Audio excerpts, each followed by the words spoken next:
China हमारा दोस्त है, चाहे वो हमें 200 जूते मारे हम कुछ नहीं बोलेंगे। और नारे लगाते हैं इंडिया ये कर रहा है मुसलमानों के साथ, कोई ये कर रहा है, कोई अपने आप को देखते नहीं, अपने मुंह की कालक हमें नजर नहीं आती। नमस्कार दोस्तों, जय हिंद। कैसे हो आप सब? आपका अपने YouTube चैनल हिंदुस्तान स्पेशल में हार्दिक स्वागत। आज की वीडियो में आरजू काज़मी ने पाकिस्तान की तंग सोच की बात को उजागर किया है और उसने ये बताया है कि धर्म पर बिल सिर्फ पाकिस्तान में ही पास हो सकते हैं। आपको पता है दोस्तों, इस्लामाबाद में मंदिर नहीं बनने दिया जा रहा क्योंकि पाकिस्तान में माइनॉरिटी के साथ बहुत बड़ा सलूक किया जाता है। आरजू काज़मी ने पाकिस्तान सरकार की खूब क्लास ली है और पाकिस्तान की सोच को जमकर लताड़ा है। पाकिस्तान में धर्म की सियासत होती है। आज की वीडियो में कमर चीमा, आलिया जहरा और आरजू काज़मी ने और क्या कहा, तो चलिए दोस्तों आज की वीडियो की तरफ चलते हैं। Thank you. आरजू, मैं आपसे पूछूंगा, आपके नजर में ये जो कानून आया है तहफ्फुज़ बुनियादे इस्लाम, मतलब 97% एक बयानिया ये आता है, एक मौकफ ये आता है कि इस मुल्क में 97% या 96% लोग मुसलमान हैं, तो भाई हमें तो कोई यहाँ पे इस मुल्क को कोई काफिर नहीं कर सकता। ये नहीं हो सकता कि देखिए, आपने कॉन्स्टिट्यूशन चेंज करना हो तो आपको पार्लियामेंट में जाना पड़ेगा, उतनी मेजॉरिटी चाहिए, उतने लोग चाहिए होंगे। तो ये हम बार बार इतनी मजहबी लेजिस्लेशन और खासकर काफली की तरफ से इसके आने की वजूहात क्या हैं? एज ए जर्नलिस्ट आप इसको कैसे रीड करती हैं? चीमा साहब, सबसे बड़ी बात ये कि जहां तक मैंने थोड़ा बहुत इस्लाम पढ़ा है तो उसमें यही कहा गया है कि सबसे ज्यादा जो तालीम हासिल करने का कहा गया वो इस्लाम में कहा गया है। लेकिन अफसोस के साथ सबसे ज्यादा जाहिल जो है वो इस्लाम में ही है। आप जैसे कह रहे थे यहाँ पे हम सब मुसलमान हैं और हर तरह के जो लोग यहाँ पे दूसरे मजाहिब के रहते हैं उनको तमाम राइट्स हैं। ऐसी कोई बात नहीं है। पहली बात तो हम सब यहाँ पे मुसलमान नहीं हैं। यहाँ पे दूसरे लोग भी रहते हैं जो किसी और मजहब को मानते हैं, वो भी रहते हैं और उनके साथ जो ज्यादती होती है, उनके साथ जो जुल्म होता है वो आप भी जानते हैं, मैं भी जानती हूँ। एक जरा सा मंदिर बनने जा रहा था तो यहाँ पे सबका इस्लाम खतरे में पड़ गया। यहाँ पे ये एक आदत सी बन गई है लोगों की कि वो मजहब को बेचते हैं। पाकिस्तान में पाकिस्तान वाहिद इस्लामिक कंट्री है जहां पे मुसलमानों को मार मार के मजीद मुसलमान बनाया जाता है। यहाँ पे आगे बढ़ने के बाद क्यों, बाकी कंट्रीज भी तो है ना, जैसे दुबई है और इसी तरह से बेशुमार इस्लामिक कंट्रीज है जो कि हमसे आगे हैं। हम जहालत में ही पीछे जा रहे हैं। कल भी मैं एक डिबेट देख रही थी एक इंडियन चैनल पे और हमारे यहाँ के 3 पैनलिस्ट गए हुए थे। तो एंकर ने उनसे पूछा कि अगर आप लोग कोई डोनेशन देंगे मंदिर बनने के लिए तो क्या मुसलमान नहीं रहेंगे? हर कोई आए बाएं शाएं कर रहा था। किसी एक से भी ये नहीं कहा गया कि हाँ जी मैं डोनेशन दूंगा तो मुझे कोई फर्क नहीं पड़ता, इस्लाम को उससे कोई नुकसान नहीं होता, मुझे कोई मुसलमान होने से निकाल नहीं देगा। ऐसा किसी ने भी नहीं कहा। सब अपनी अपनी इधर उधर के कबूतर उड़ाते रहे बैठ के, लेकिन ये बात नहीं कही। हमें इतना डरा दिया गया है कि अगर हम जरा सा भी कुछ गलत कह देंगे जो उनकी लोगों की मर्जी के खिलाफ होगा, मौलवियों की और जो सो कॉल्ड रिलीजियस स्कॉलर्स हैं, तो यहाँ पे देखा जाएगा, ना सुना जाएगा, ना पूछा जाएगा, सीधे सीधे मार दिया जाएगा। पाकिस्तान में किसी को मार देना बहुत आसान काम है। आप किसी के ऊपर भी कह दें जी ब्लास्फेमी लॉ लगा दें, इसने ये कह दिया वो कह दिया और उसके बाद मार देते हैं। हिस्ट्री में जब हुजूर अकरम थे तो आप मुझे बता दें कि कौन सा वाकया था जिसमें उनको किसी ने कुछ कहा और उसके ऊपर लोगों ने उस इंसान को मार दिया? कभी भी हमें हिस्ट्री में एक सिंगल चीज हम नहीं बता सकते। यहाँ पे मौलवी जो है वो हर एक का अपना अलग अलग जैसे मजहब है, हर एक का अलग इस्लाम है। कोई कुछ बताएगा, कोई कुछ बताएगा। अहमदीज है, अहमदीज को हम मुसलमान तो क्या, हम उनको इंसान ही नहीं समझते। हमारे यहाँ तो सऊदी अरब की हम ऐसे जैसे सऊदी अरब हमारा माई बाप लगता है। हर चीज में हम सऊदी अरब को फॉलो करेंगे, चाहे वो कुछ भी कर रहा हो। वो अमेरिका जो कहता है सऊदी अरब वही करता है। ये चीज हमें समझ में नहीं आती।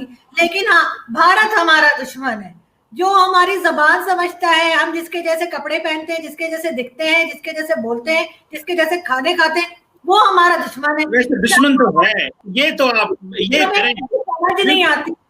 दुश्मन तो है, इसमें तो कोई शक नहीं है। नहीं नहीं चीमा साहब, उनकी पॉलिसीज से आप इख्तिलाफ कर सकते हैं, आप उसे दुश्मन नहीं कर सकते कि उनके पॉलिसीज हमारी भी ऐसी हैं जो बहुत सी कंट्रीज को पसंद नहीं है। हम ऐसे ही तो FATF में नहीं गए हुए ना, हमें कोई हार पहना के हमने कोई अच्छा काम तो नहीं किया था जो हमें एफएटीएफ में डाला गया है। हमारी पॉलिसीज के ऊपर भी हमें देखना चाहिए। जब तक हम अपनी गलतियां नहीं निकालेंगे नहीं सही होगा कुछ। हाँ, चाइना हमारा दोस्त है, चाहे वो हमें 200 जूते मारे हम कुछ नहीं बोलेंगे, लेकिन कोई भी परफेक्ट नहीं है, ना भारत परफेक्ट है, ना चाइना और ना हम। सिर्फ हमें एक दूसरे को बर्दाश्त करना सीखना होगा। और जहां तक ये मजहब की बात लेके बार बार आ रहे हैं, ये इसको क्या बनाना चाह रहे हैं, ये यहाँ पे कोई ईरान की टाइप का या सऊदी अरब की तरह के कोई रिवाज लाना चाह रहे हैं कि औरतें ड्राइव ना करें, औरतें बाहर ना निकलें। वो जो एक जन्नत का तस्वुर है ना कि 70 हूरें मिलेंगी, बस उसमें ही रहते हैं मुसलमान और उनको बस वही चाहिए। बाकी जो है वो कहीं आगे नहीं बढ़ते। यूरोपियंस हमसे इसीलिए आगे निकल गए कि उन्होंने पढ़ाई की है, मजहब के साथ नहीं चले हैं वो इतना ज्यादा। पाकिस्तान में कौन सी पोजीशन पे आपको नॉन मुस्लिम नजर आता है? हम बड़े नारे लगाते हैं, इंडिया ये कर रहा है, चाइना वो कर रहा है मुसलमानों के साथ, कोई ये कर रहा है, कोई अपने आप को देखते नहीं, अपने मुंह की कालक हमें नजर नहीं आती। हम सिर्फ दूसरे को कहते हैं और यही कह के हमने अपने मुल्क को एक तरह से तबाह कर दिया है। और जो नई जनरेशन आ रही है अब, उसके जहनों में हमने यही जहर जो है वो भरा हुआ है। और आई एम वरीड के आगे जाके शायद हमारे जैसे जो हम 3 लोग या 4 लोग बैठे थे, हमारे जैसे लोग भी नहीं मिलेंगे। सिर्फ इसी किस्म के फ्रैटिक किस्म के मौलवी बैठे होंगे जो कहते हैं तस्वीर हराम है, मोबाइल हराम है, और ना कैमरे से हटने को तैयार है, ना मोबाइल छोड़ने को तैयार है। हर चीज, भाई ऊंट पे जाओ नाच करते, क्यों जहाज में बैठते हो? क्यों काफिरों की बनाई हुई चीजें इस्तेमाल करते हैं? मुझे तो सच्ची चीमा साहब आप हंस रहे हैं कि मैं यकीन करें, मुझे इतना गुस्सा आ रहा है लोगों के ऊपर कि इन्हें कोई काम नहीं, अजीब अजीब किस्म के बिल लाते रहते हैं, ना हेल्थ पे काम करते हैं, ना एजुकेशन पे काम करते हैं। लोग यहाँ पे भूखे मर रहे हैं, बिल देने को पैसे नहीं है, किसी का ऊपर कुछ काम नहीं हो रहा। हाँ, मजहब को पॉलिश कर करके लेकर आते हैं, हर एक अपना मजहब लाके वो बताएगा कि मैंने और जहरा ने दुपट्टे क्यों नहीं पहने, चीमा साहब ने दाढ़ी क्यों नहीं रखी, दाढ़ी का डिजाइन क्या होना चाहिए। मतलब बिल्कुल जैसे कहते हैं दिमाग खाली हो गए इन लोगों के। और दूसरा ये कि हमारे यहाँ तो ये हमेशा से रिवाज रहा है कि हम अपनी हिस्ट्री भी जो है वो बच्चों को गलत पढ़ा रहे हैं। जो स्टूडेंट्स आ रहे हैं, जो नए स्टूडेंट्स आ रहे हैं स्कूल कॉलेजेस के, उनको हम गलत हिस्ट्री बता रहे हैं। हमारे हीरोज जो हैं वो भी अब वो लोग हैं जिनका यहाँ पे कोई रोल नहीं था पाकिस्तान में, जिन्होंने कुछ नहीं किया, जिन्होंने शायद कदम भी नहीं रखा पाकिस्तान में, वो हमारे हीरो हैं। और जो हमारे हीरो हैं हम उनका नाम ही नहीं लेते, चाहे वो डॉक्टर अब्दुल सलाम हो या कोई हो, यहूद भाई हो, हम उनका नाम भी नहीं लेते। तो इसी तरह से बेसिकली हम बच्चों का ब्रेन वॉश करना चाह रहे हैं और उसमें उनको रोकना चाह रहे हैं। पाकिस्तान में बहुत से लोग ऐसे भी रहते हैं जो नॉन मुस्लिम है। अगर इनको हर जगह यही कहना है कि कुरान पढ़ाया जाए, तो जो नॉन मुस्लिम है उनके लिए भी एक हिसाब होना चाहिए कि वो अपने मजहब की किताब पढ़ेंगे। अगर कोई क्रिश्चियन है उसको स्कूल कॉलेज में बाइबल पढ़े, बाइबल का एग्जाम दे। अगर कोई हिंदू है तो वो गीता पढ़े, उसके एग्जाम्स दे। सिर्फ हर एक को पकड़ पकड़ के आप जबरदस्ती का मुसलमान अपने हिसाब से बना रहे हैं। आपके सामने तो शिया भी नॉन मुस्लिम है, शिया के ऊपर भी आप जो है वो कह देते हैं कि नहीं, वो उसका इस्लाम से कोई लेना देना नहीं है। तो इस तरह की चीजें लाके लोगों को रोकना, बच्चों को गलत हिस्ट्री पढ़ाना, गलत तरीके से मजहब पर सिखाना, ये तो हमारे हमेशा से रिवाज रहा है। हम जगहों के नाम बदल देते हैं और ऐसे ऐसे नाम, जैसे लायलपुर, फैसलाबाद उसका नाम रख दिया है। मुझे बताएं शाह फैसल कब किया था लायलपुर, कब उसने वहां पे जाके कदम रखा था, कब चाय पी थी, कब पकौड़े खाए थे? मुझे तो पता नहीं। अगर किसी को पता है तो मुझे बता दे।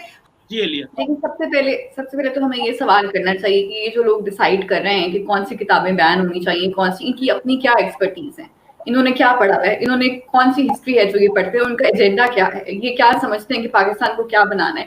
अब मैं आपको बताती हूँ कि राय मंजूर साहब जो हैं, जो उसके डीजी हैं पंजाब टेक्स्ट बोर्ड के, अगर आपने ट्विटर पे देखा हो तो उनका ट्विटर अकाउंट है, उसके ऊपर से उन्होंने जो है वीडियोस को लाइक किया हुआ है।